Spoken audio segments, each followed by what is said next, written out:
Saudara, pemerintah menjadikan penawaran meningkatkan volume impor dari Amerika Serikat sebagai upeti yang diharapkan dapat membuat Presiden Donald Trump merelaksasi tarif impor resiprokal terhadap produk Indonesia sebesar 32%. Lebih lengkap, kita akan bahas bersama ekonom Ferry Latuhihin. Selamat pagi Pak Ferry, apa kabar? Selamat pagi Mbak. Baik Pak, Mbak, makasih Mbak ya. Tri. Pak, ini kan resmi berlaku hari ini. Bagaimana dampak tarif impor barang asal Indonesia ke Amerika Serikat sebesar 32% ini, Pak? Ya kita masih dalam proses negosiasi ya, setahu saya ya. Jadi walaupun ini hari diberlakukan, masih ada kemungkinan kalau negosiasi kita berhasil misalnya, ya kan tarif itu tidak setinggi ini ya. Kalau menurut saya kita masih ada harapan untuk membawakan tema-tema seperti misalnya bahwa kita memang kan masalahnya adalah pengenaan tarif itu, ya kan itu hitung-hitungannya kan berdasarkan kalau menurut saya berdasarkan trade surplus kita terhadap Amerika ya sebesar 18 miliar US dollar itu dimasukkan ke dalam equationnya.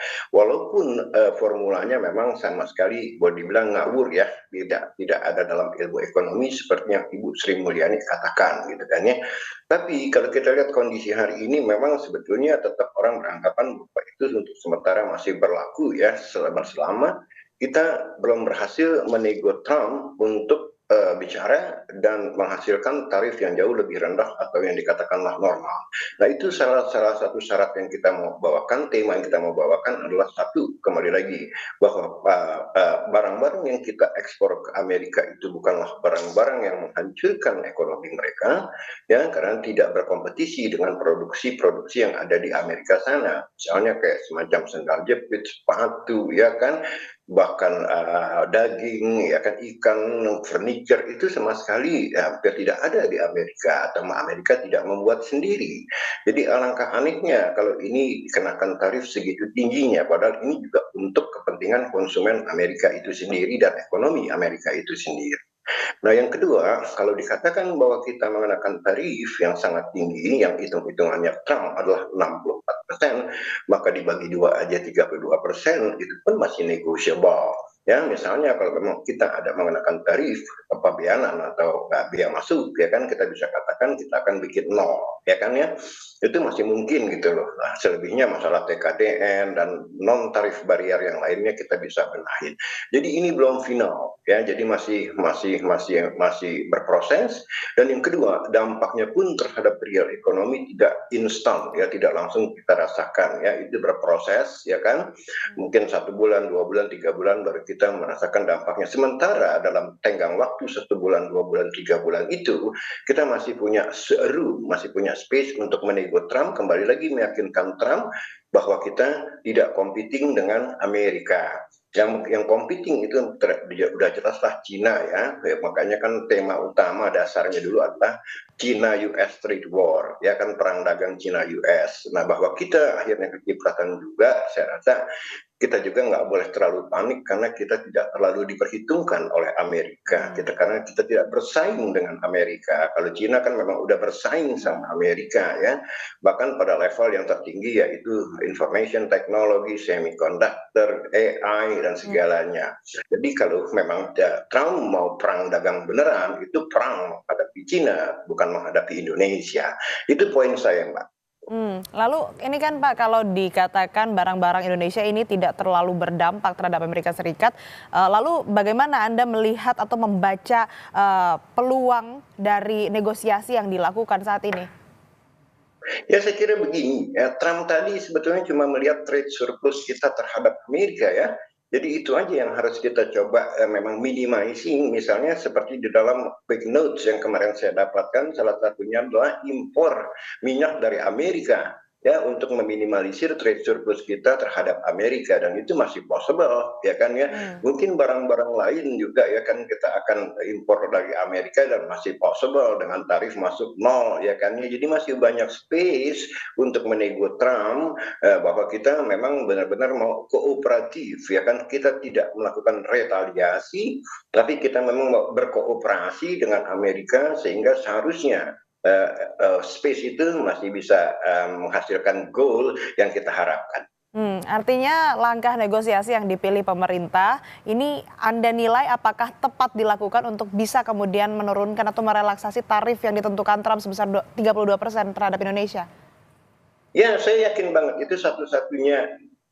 satu-satunya alat ya, negosiasi tadi seperti misalnya Vietnam, apakah nanti diterima atau ditolak, tapi kita tidak bisa punya opsi lain ya. Opsi kita satu-satunya adalah kembali lagi menego Trump, walaupun mungkin makan waktu ya kan, walaupun mungkin tidak segampang apa yang kita bayangkan, tapi at least it is the only one, itu satu-satunya kita menghadapi Trump. Yaitu Trump cuma pingin satu, jangan terlalu banyak trade surplus terhadap Amerika. Ya kan, kalau bisa memang kita win-win atau istilahnya begini, trade balance kita memang benar balance in the sense bahwa tidak terlalu banyak trade surplus and deficit antara dua negara itu. Saya rasa ini sangat possible ya, beda sama Cina loh. Kalau Cina memang berat sekali ya, mereka bisa melakukan retaliasi dan mereka punya power, kalau kita tidak punya, Mbak.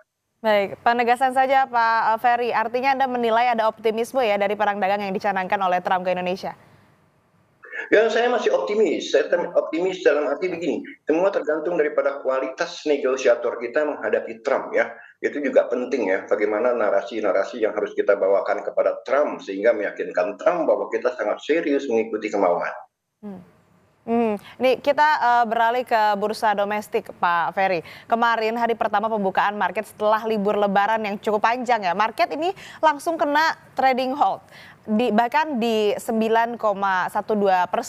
Nah, sentimen apa sih sebetulnya yang paling mempengaruhi market? Ini kalau market kan memang selalu bergerak berdasarkan news ya. Kita kebetulan waktu itu juga libur ya, seminggu ya. Pada saat market-market lain jebol, kita masih belum dibuka market kita. Makanya kemarin begitu itu market kita dibuka seperti bendungan air, dam yang dibuka pintunya lantas mengucur deras ke bawah ya. Saya rasa itu diprediksi oleh setiap pemain gitu loh ya. Jadi bukan sesuatu yang aneh lah ya. Tapi kalau kita lihat juga dibandingkan dengan bursa-bursa lain, termasuk bursa kita tidak terlalu parah ya dropnya ya, dibandingkan Hong Kong, Jepang, ya bahkan Dow Jones dan S&P kita termasuk mild ya, tidak terjadi dua kali trading halt, satu kali walaupun ditutup sedikit di bawah 6.000 ya kan, tapi tetap kalau ngeliatin koreksi, bukan koreksinya adalah downturnnya itu tidak terlalu parah dibandingkan bursa-bursa lain gitu loh ya. Jadi itu sangat wajar and unpredictable gitu lah. Baik, Pak, saya ingin ajak melihat dulu kondisi terkini di Bursa Efek Indonesia. Tadi perdagangan sudah dibuka pukul 9.00, kemudian sekarang terlihat di zona hijau menguat sebesar ini masih bergerak begitu ya. Nah, tapi menjadi kembali yang asalnya 5.000 sekian, sekarang sudah 6.000 lagi, menyentuh 6.000 lagi nih Pak Ferry. Anda melihat ini seperti apa dan proyeksinya ke market domestik bagaimana Pak Ferry? Ya bagus-bagus, saya kira memang begini ya, kita harus bedakan antara bursa kita dengan bursa global. Bursa kita itu sebelum Trump meluncurkan tarifnya memang udah under pressure Mbak ya. Akibat kebijakan-kebijakan pemerintah misalnya itu Danantara yang memasukkan bank-bank ke dalamnya, dan kita lihat bagaimana saham-saham bank sebelum Trump ya itu diguyur habis-habisan oleh pasar karena mereka takut bank ini istilahnya tidak aman berada di dalam Danantara. Nah kemudian dia tampar lagi dengan external shock yaitu Trump tarif ini ya kan, sampai kemarin dia tuh ke bawah 6.000 gitu kan ya. Bahwa sekarang ada rebound saya rasa itu wajar ya. Saya juga perkirakan kemarin kita udah touch the bottom untuk sementara ya, dan saatnya beli gitu kan ya kalau saya kemarin ya. Dan ini hari karena saya tidak tahu situasi global, tapi etis begini, secara fundamental indeks kita di 6.000 itu menurut saya sih terlepas dari masalah internal ya. Kalau cuma kita take it into account cuma masalah eksternal, 6.000 itu udah cukup lumayan inilah ya, fair lah ya, nggak terlalu mahal, nggak terlalu murah. Baik. Nah ini kan ada sentimen juga ya. Ini apakah memang sentimen soal tarif Trump yang digetok di hari ini juga pengaruhnya sebesar itu, sesignifikan itu, Pak Ferry? Karena gini, kembali lagi logikanya kan market juga punya logika ya Mbak ya, bahwa Indonesia nggak pantas dikenakan tarif segitu seperti Cina karena kita bukan kompetitor Amerika dan kita masih punya waktu dan ruang untuk menego Trump menurunkan tarifnya gitu loh ya, nggak ke tarif awal lah. Jadi itu harapan-harapan yang secara logis ikut mengikuti perkembangan market, saya rasa ikut mendorong market. Ini kan yang menarik Pak Ferry, hari ini adalah hari pertama diterapkannya tarif Trump sebesar 32% terhadap produk Indonesia begitu ya. Tapi kalau kita lihat IHSG sekarang meski pada awal ya tadi pada saat dibuka ini di zona merah, tapi sekarang bergerak di zona hijau menguat begitu. Jadi sebetulnya apa sih yang dibaca oleh investor ini? Ya, yang dibaca kembali lagi bahwa kita nggak perlu terlalu panik ya menghadapi Trump ya. Jadi karena apa? Tadi saya bilang kita tuh bukan musuh besarnya Trump, ya kan, yang menjadi musuh besar utama dan diperhitungkan, sangat diperhitungkan dan kalau bisa mau dihajar habis-habisan adalah Cina. Karena Cina ini yang boleh dikatakan oleh Trump mungkin hollowing out, dia punya ekonomi menggerogoti ekonomi Amerika. Barang-barang kita kan tidak berarti gitu loh ya. Kita juga negara yang tidak terlalu diperhitungkan lah ya sama Amerika ya. Ya walaupun surplus kita juga nggak gede-gede banget, cuma 18 billion yang bisa dinego sampai ke nol juga bisa seandainya kita melakukan impor dari Amerika, ya kan ya. Jadi kalau Cina kan itu kan surplusnya ratusan billion US dollar dan itu mengancam ekonomi Amerika, barang-barangnya pun competing. Kalau kita enggak gitu loh. Logika market adalah kembali lagi kenapa ini harus bisa hijau, ya kan saya nggak tahu ntar merah lagi apa enggak. Tapi yang udah jelas logika market adalah Indonesia akan berhasil menego Trump gitu loh. Ini kalau kita lihat di layar Kompas TV, Pak Ferry, sentimen positif ini kira-kira perhitungan Anda sampai kapan? Lalu apa yang harusnya dilakukan oleh pemerintah untuk menjaga sentimen positif di market domestik? Ya, kalau yang harus dilakukan pemerintah secepat mungkin mengkomunikasikan kepada masyarakat bahwa pemerintah is ready to talk to Trump, ya kan, itu satu, ya kan, dengan keyakinan bahwa mereka akan berhasil menego Trump, itu dua, ya kan.